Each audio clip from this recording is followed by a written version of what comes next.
రావట్లేదు, పెద్ద కోమ్ తీసుకోకుండా ఇలాంటి కోమ్స్ 3 టైప్స్ ఉంటాయి. వుడెన్ కోంబు పెద్దది, ఇది చిన్న కోంబు. దీంట్లో కూడా మీడియం కోంబు ఉంటుంది.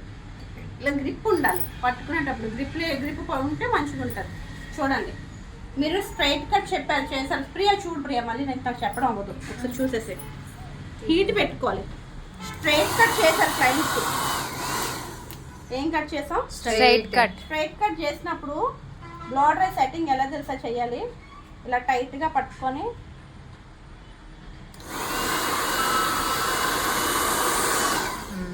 ఇలా స్ట్రైట్గా కిందకి లాగాలి. అర్థమవుతుందా ఏం చెప్పాను? స్ట్రైట్గా కిందకి లాగాలి. ఓకే, ఇదే క్లయింట్కి నువ్వు యూ కట్ చేసావు, యూ షేప్. వేరే క్లయింట్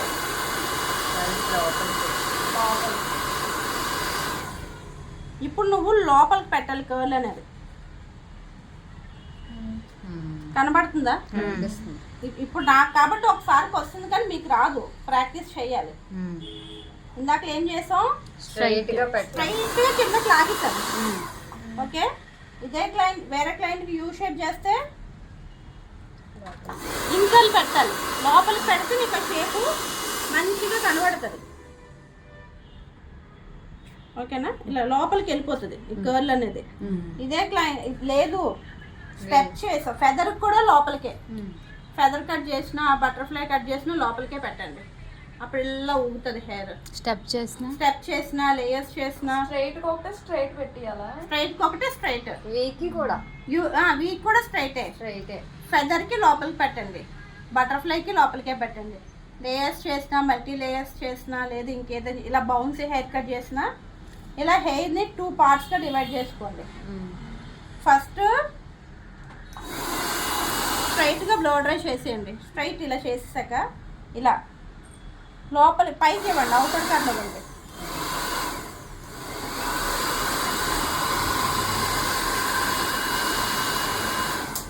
నొప్పి అయితే మేడం వాళ్ళకి అడగండి, నొప్పేస్తున్నాను.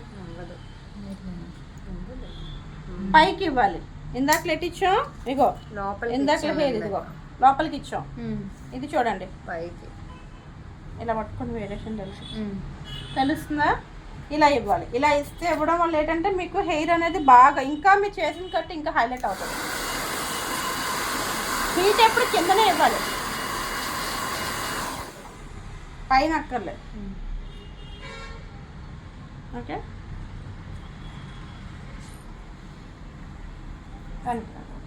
గాయత్రి హెయిర్ కలర్ వేసుకున్నావా? వచ్చింది. ఎలా వచ్చింది?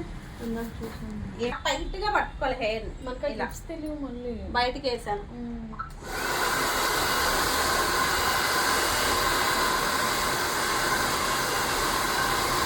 డ్రెస్ ఇచ్చాము అమ్మకి. ఇది రావడానికి చాలా టైం పడుతుంది. ఊరికి ఒకసారికి 2 సార్లు రాదు. మాకు కూడా వచ్చేది కాదు.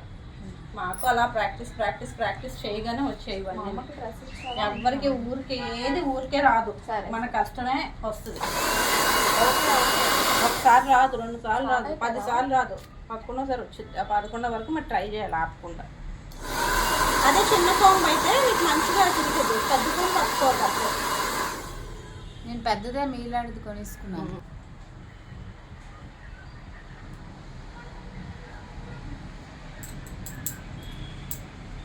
క్లయింట్ని చూడండి, నేను క్లయింట్ని తిప్పేస్తున్నాను. ఓకే,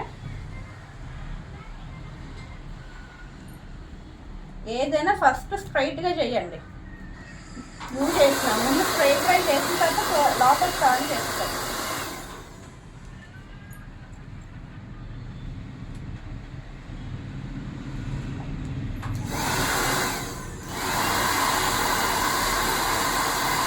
ఇక్కడే ఇస్తున్నాను హీట్, జుత్తాన్ని తీయట్లేదు. ఈ హీట్ పట్టుకెళ్ళి ఇక్కడ కానిస్తే జుత్తం తుడిపోతుంది. ఓకేనా? ఇక్కడ ఎంత ఇస్తే హెయిర్ అంత ఫైన్ అవుతుంది. లేదా నేను క్లయింట్నే తిప్పుతున్నాను. నేను జరగట్లేదు, క్లయింట్ని ఇబ్బంది పెట్టట్లేదు, నేను కష్టపడట్లేదు. రంగు చూసి చెప్పడం కాదు, హెయిర్ టెక్స్చర్ ఫీల్ అవ్వాలి. కలర్ లేదే మనం జుట్టు పట్టుకొని చూసి తెలిసిపోతుంది. అనేది మీరు చెప్పిన తర్వాత అర్థం అవుతుంది. నేను చాలా లాజిక్స్ చెప్తాను, ఇవన్నీ నాకు ఎక్స్పీరియన్స్ చెప్తున్నా, నాకు ఎవరు చెప్తున్నా కాదు, కానీ మీకు నా ఎక్స్పీరియన్స్ చెప్తున్నాను.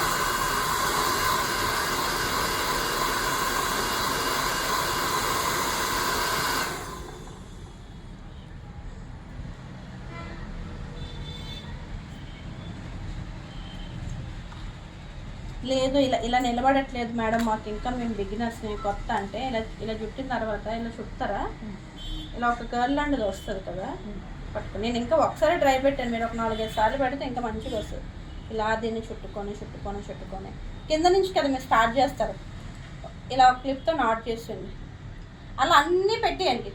పెట్టేసినప్పటికి పైదంతా అయినప్పటికి ఇవన్నీ అనుగుతాయి. అప్పుడు ఒకసారి తీసి ఇలా అనండి, బాగా వస్తుంది. లేదు అయినా సరే మాకు కనిపించట్లేదు పట్టుకోండి. ఇవన్నీ టిప్స్, ఇవన్నీ మళ్ళీ తీసేయాలి. ఇలా ఉంచేసి క్లయింట్ని పంపించకూడదు. ఆ రింగులన్నీ ఇలా ఇలా ఎక్కువగా ఊడిపోయకూడదు. జస్ట్ మళ్ళీ డ్రై పెట్టకూడదు కదా మేడం. మన ఫింగర్స్ ఏదైతే ఉందో దాంతో జస్ట్ ఓకే కనబడుతున్నాయి. ఇలా ఇంకా నేను 2 టైమ్స్ పెట్టాను, కానీ 6 టైమ్స్ 7 టైమ్స్ 10 టైమ్స్ పెడతాను. స్ట్రైట్గా 2 టైమ్స్, మళ్ళీ ఈ సైడ్కో 2 టైమ్స్, దీనికో 2 టైమ్స్, మళ్ళీ అప్పుడు అవుటర్ పెడతాడు, మళ్ళీ నిలబడుతుంది. ఇంకా నేను జస్ట్ 2 టైమ్స్ పెట్టాను. మీకు ప్రాక్టీస్ రావాలంటే ఇంకా అలా చేస్తాయి. ఇలా చేసినా ఇంకా రాలేదు మేడం, నేను చాలా కష్టపడ్డాను, రాలేదు, కర్ల్ రాలేదు, నాకు చాలా ఇబ్బంది పడుతుంది అంటే ఇంకో టిప్ కూడా చెప్పేస్తాను చూడండి. హెయిర్ అంతటిని దువ్వియండి స్పీకర్ చక్కగా. ఇది టిప్ మాత్రమే, ఇది చేయమని కాదు. ఎప్పుడైనా మీరు ప్రాబ్లంలో ఉన్నారు అన్నప్పుడే టిప్స్ని యూజ్ చేయాలి. ముందే ప్రయత్నం చేయకుండా ఆవిడేదో చెప్పింది కదని పెట్టేయడం కాదు. క్లయింట్ ఎందుకంటే సాటిస్ఫాక్షన్ లేకుండా వెళ్ళిపోతే చాలా చండాలంగా ఉంటుంది. హలో ఓకేనా? హలో లాక్ చేసేయండి ఇక్కడ. ఏ హర్ష్ బాబు, నేను ఏం చేస్తాను, హీట్ ఇస్తాను. స్టమక్ పెయిన్ అదే పనిలాగా మరి వెళ్ళాడు మేడం. అక్కడ నీకు ఫోన్ చేస్తున్నారా? నిన్న కూడా అందుకే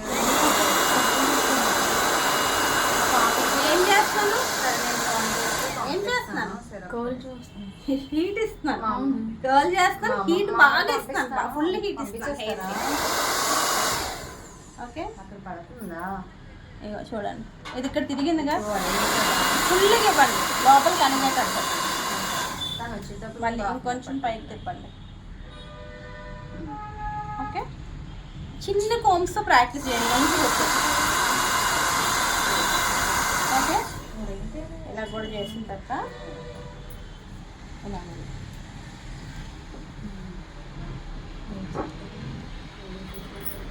ఓకే వచ్చిందా?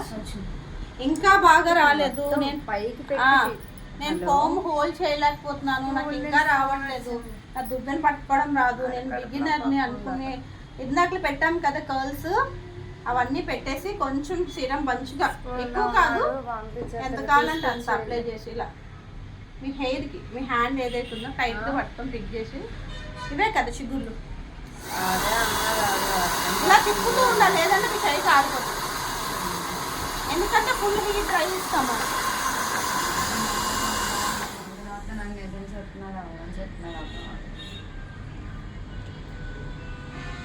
ఓకే,